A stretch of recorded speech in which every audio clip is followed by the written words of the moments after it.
Hi నమస్తే guys, నేను వేనా sir. ఈరోజు ఒక 20 మంది 30 మంది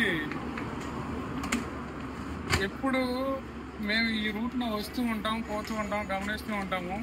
ఇట్లా మన దగ్గర అంటే రోడ్డు పక్కన ఫుడ్ దొరకని చాలా మందిని గమనించడం జరిగింది. మాకెందుకో ఈరోజు సమయం చూసుకొని వాళ్ళందరికీ ఫుడ్ డొనేషన్ చేయాలనే ఒక కారణంతో ఈరోజు ఇక్కడికి వచ్చాము. ఇక్కడికి వచ్చి పార్సల్ చేపిస్తా ఉన్నాం అనమాట. ఈ పార్సల్ చేపించి అందరికీ ఫుడ్ డొనేషన్ చేయాలనేదే మా ఇది. నాతో పాటు 2 తమ్ముళ్ళు వచ్చారు. అందరం కలిసి ఇప్పుడు ఫుడ్ డొనేషన్ చేస్తాము. దయచేసి మీలో ఎవరైనా మమ్మల్ని చూసి మీరు కూడా ఇంకో నలుగురికి సపోర్ట్ చేసి హెల్ప్ చేస్తే అలాంటి వ్యక్తులు చాలా మంది తగ్గుతారనమాట.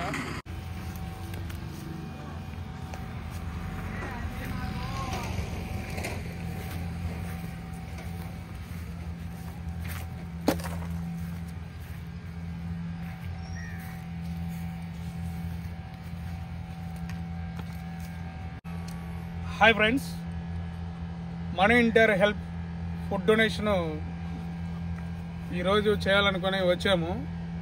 అంటే మేము ఇప్పటి నుంచో అంటే మా ఊరికి దగ్గరలో ఉన్న అటువంటి ప్లేస్ అన్నమాట ఇది.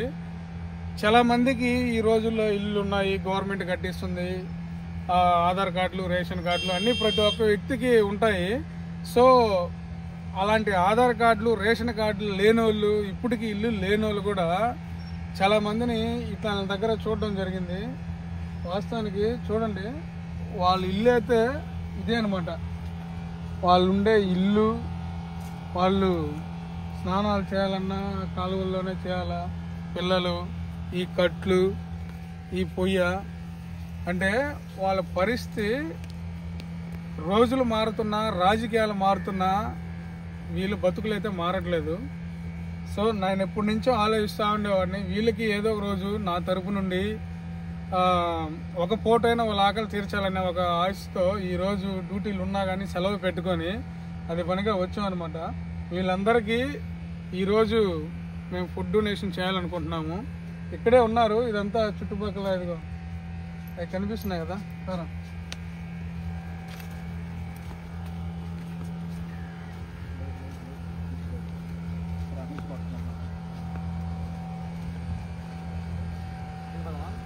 అంటే వాళ్ళుండే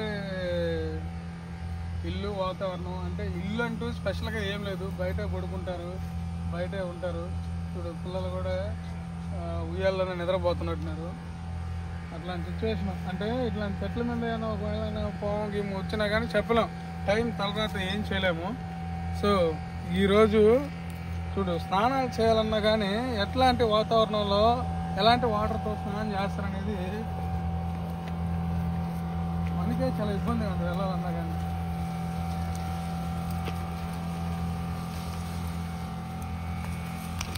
ఇదిగో రాయి చూస్తున్నారు కదా, వాళ్ళు ఈ వాటర్లోనే స్నానాలు చేస్తారు, ఈ వాటర్లోనే ఉంటారనమాట.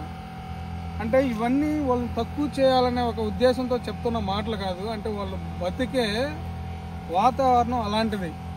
అంటే ఎంతోమంది ఉన్నారు, ఇలాంటి వాళ్ళకి ఎందుకు ఒక మంచి దారి చూపించలేరా అన్న ఒక ఉద్దేశంతో, అంటే ఓటు హక్కు ఉంటేనే కేవలం మనం వాళ్ళని పట్టించుకొని వాళ్ళకి మంచి జీవనోపాధి కల్పించేది.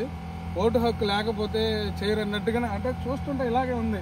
అంటే వీళ్ళకి ఆధార్ కార్డు, రేషన్ కార్డు ఏం లేవు కదా, వీళ్ళకి ఓట్లు ఏమి ఉండవు. సో ఇలాంటి వాళ్ళని ఎందుకు పట్టించుకోవాలన్నట్టుగానే అనిపిస్తుంది అనమాట.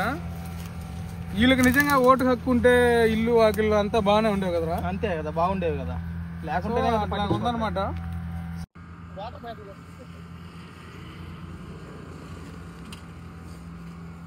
బాగున్నారా? ఎక్కడ మీ ఇల్లు? లేదు, ఇక్కడ చెట్టు ఒకటే ఉంది, ఇల్లు అక్కడ ఉంది. చెట్టు కిందే ఉంటారా? తిన్నారా?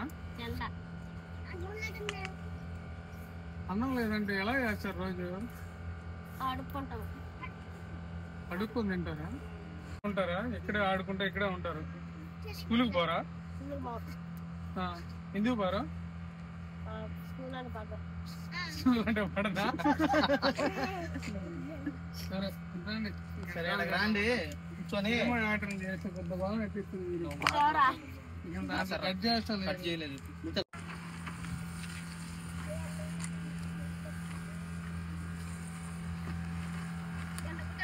కూర్చోండి. సరే వేసి మొత్తం సరిపోతుంది. కూర్చోండి కనపడుతుంది. వరుస కూర్చోండి. రౌండ్గా కూర్చోండి. కూర్చోండి నువ్వు ఒరే రౌండ్ కూర్చోండి. నువ్వు ఇట్లా పాప ఎక్కడ కూర్చో. ఈ పక్క కూర్చో. తిరుగు నువ్వు కూడా. పాప అటు పక్క కూర్చో. ఆరు కూర్చోండి. పార్క్ లో